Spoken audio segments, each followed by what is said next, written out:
My name is David Landis. I'm leading a workshop today for legislative staff.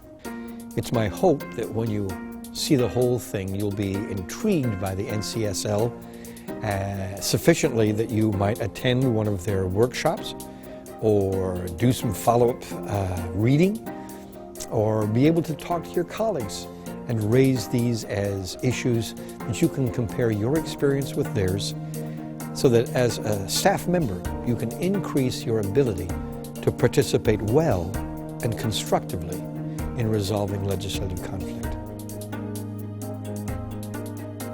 This book had a significant role in my 28-year career at the Nebraska legislature.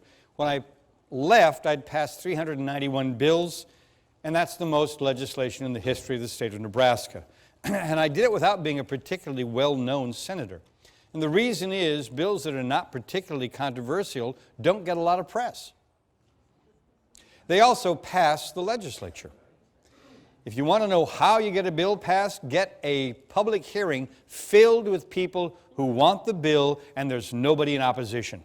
So I did a different piece of business, and I did it because of this book, because after my second year out of those 28, I was a chairman. I had an issue that came up, and it was a stalemate. It was the city of Omaha who wanted to regulate the sanitary improvement districts at its perimeter through the planning department, and then of course those sanitary improvement district developers saying they didn't want to have regulation by the city of Omaha and their planning department, that while there were bad eggs, this would have been a huge amount of work for everybody who was in fact a good player. When I came back, I brought the parties back together and I said, what are your underlying concerns? I understand your position. Half of you are for the bill and half of you are against it. I get it. Yes and no. Now, what is it that the yeses are trying to achieve? What is it that the noes fear? What we discovered was that they were not actually antithetical in opposition. Here's a couple of things that they agreed on. They agreed that the 10% that were bad apples needed to be disciplined. What they differed on was whether that would be by the planning department governing all SIDs or whether it could be the district court of the 10% that were bad apples. And in fact, when we decided, here's what we'll do, instead of regulating everybody, we'll create triggers to identify the bad actors, and then we'll have a neutral third party, not an ongoing bureaucracy that will discipline it. They got on the same page and agreed. Now the room was filled with people who were yeses. Once they were together, they found 18 other things that when they went back through the law, they could improve to their mutual satisfaction. Reducing timelines, reducing costs, taking out unnecessary red tape, that both the bureaucrat and the regulated found beneficial.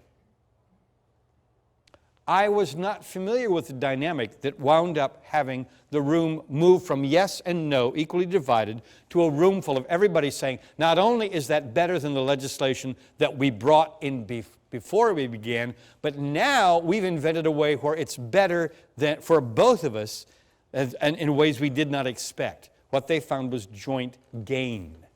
Joint gain is not what most politics is about. We take the voting booth, we establish elected representatives who pass laws, and we base it on majority rules. That is where my side wins and your side loses. That's that dynamic. It's not concerned about joint gain so much as it is, my perspective is the accurate one, it reflects public interest, so I want what I want. Difficulty is it usually engenders a momentary sense of satisfaction and approval until you think of all the ways that you can attack even the winning process. So we have petitions to undo that. We have recalls of the parties that are there. We have a new slate of candidates to try to knock you out of office the next time. Or we hire Atticus Finch to go to court and make sure that we can possibly get this into the court system. And if not, you just go back to state capitol and do it again to the next year. You try to undo it. These are all ways that rob the gain of beating the other side of its long-term permanency. The essence of this deal-making occurs on occasion. It's not the norm, but it does occur inside caucuses, inside parties. It does occur between the majorities and minorities in the two houses. It does occur in the committees, and in fact, I find it more in the committees than any place else. There is exchange between the houses. In fact, you've got to have that with a conference committee that tries to do that. There's relationships with the governors from one or both houses, and then finally, there's a lot of relationships with the lobby. What is it, the essence? A trade. A negotiation is a trade. A deal is a trade. The trade might be, I will not filibuster. I'll still vote no, but I won't filibuster. The trade might be, you will get your day in court. The trade might be, here are the standards or the rules under which the debate will be done.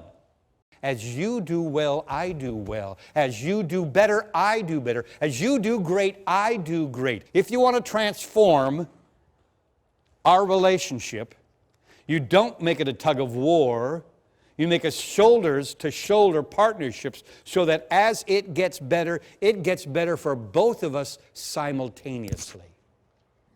We have a number of forms of exchange. And what happens is we have things that we are prepared to part with for things that we want. The deal doesn't work without it. Out of a 60-day session, we spent 58 days demonizing the other side. And the last 2 days, when the stress is huge and the time is very, very fleeting, we try to do a deal. We finally do a deal because we weren't able to compel the other side of what we wanted in the 58 days when we were calling them names in public. There are multiple kinds of interests. One of them is like that, and that's the one we're really familiar with. It's money, it's the buyer, it's the seller. As you do well, I do less well. What we want to do, if we want to find agreements, is particularly look at the second and third of these options to search for any kind of joint gain. And then we want a solution to this problem that's fair and reasonable and doesn't harm the relationship. So we want to be fair and reasonable in the tug of war. We want to maximize good trades, and we want to get as much shared interest as possible. And people who know about deal making know to look under all three rocks. What we're searching for is the zone of agreement. And what is the zone of agreement? The zone of agreement is what overlap exists between what the parties will accept. Now, sellers will be happy to sell at infinity, but they will go down to a bottom line. Buyers would be happy to accept it as a gift, but they will pay up to a certain amount. If these numbers don't overlap, we can't do a deal.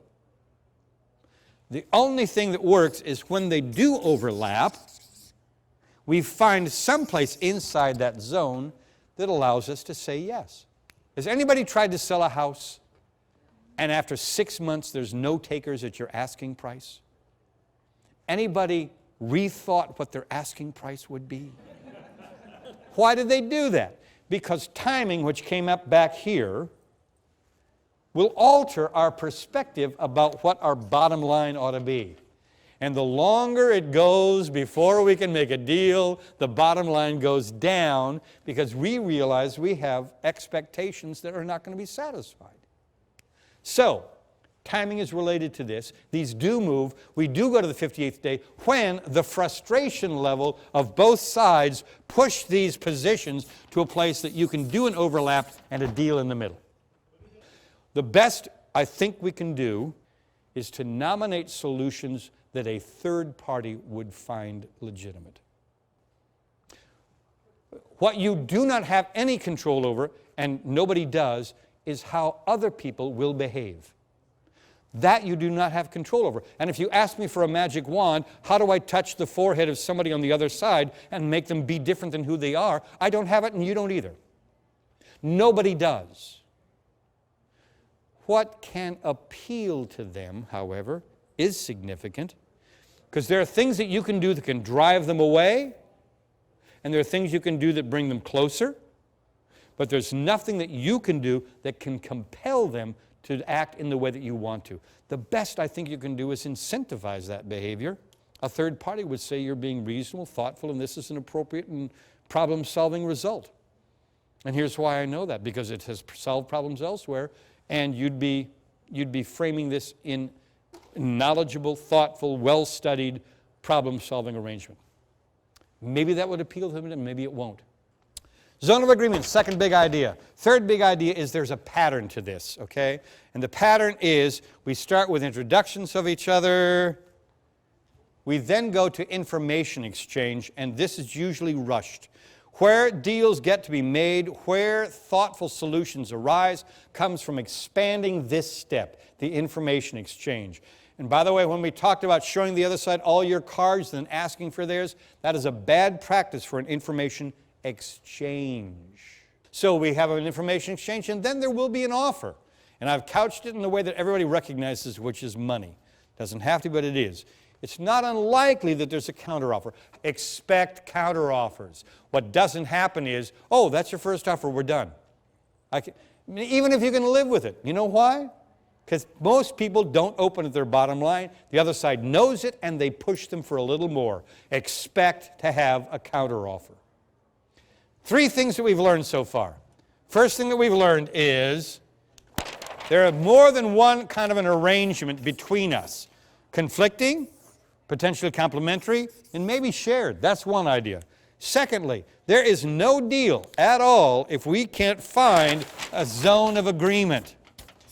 If it doesn't exist, there is no deal. And the third thing that we've learned is there's a dance, and it's intro, info, offer, and by the way, I think you can expect the counter, and then you either get to yes or no.